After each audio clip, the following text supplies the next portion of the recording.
merhaba. Bugün 19 Mart 2024 Salı. Haber özetlerimize hemen başlayalım. Figma CEO'su Dylan Field, yapay zeka ve tasarımın geleceği konusunda iyimser. Figma büyüleyici bir şirket. Figma tasarım aracı, temelde aklınıza gelebilecek her şirketteki tasarımcılar tarafından kullanılıyor. Figma'nın artık Adobe'ye anlamlı bir rakip olabileceğini düşünüyor musunuz? Peki ya bunu gerçekten dallara ayırabilseydiniz ve bunu temelde doğrusal olmayan bir şekilde keşfetmeye çalışsaydınız? Mesela FigJam'de beyaz tahtayla beyin fırtınası yapıyoruz. Figma dizaynımız var. Dev modumuz var. Yapay zeka, git tasarımlar ve yazılımlar yarat. Yine de döngünün içinde bir insan olması gerektiğini düşünüyorum. Adobe Substance 3D'nin yapay zeka özellikleri metni arka planları ve dokulara dönüştürebilir. Pek çok geliştirici, üretken yapay zekanın tüm 3B nesneleri sıfırdan üretmek için nasıl kullanılabileceği üzerinde çalışırken, Adobe mevcut 3B iş akışlarını kolaylaştırmak için halihazırda Firefly AI modelini kullanıyor.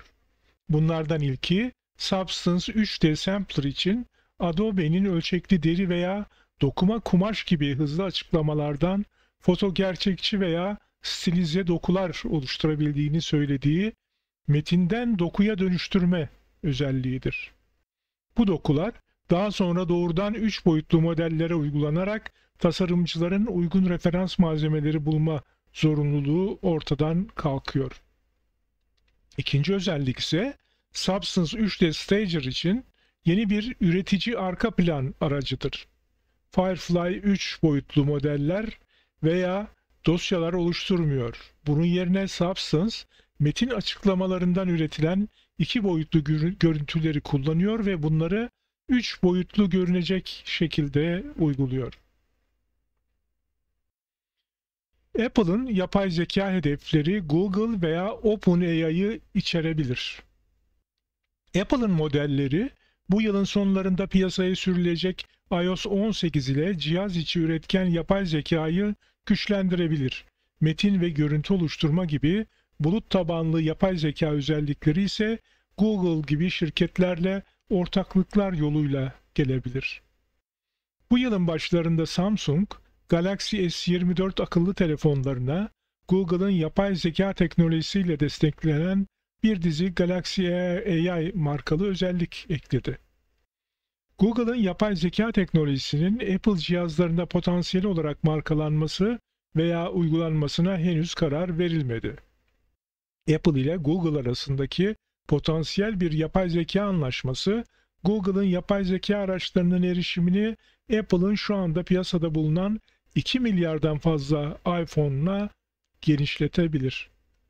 Ancak Bloomberg, kendi üretken yapay zeka teknolojisinin rakiplerinin gerisinde kalması nedeniyle Apple'ın bir tavizi olma riski taşıdığını belirtiyor.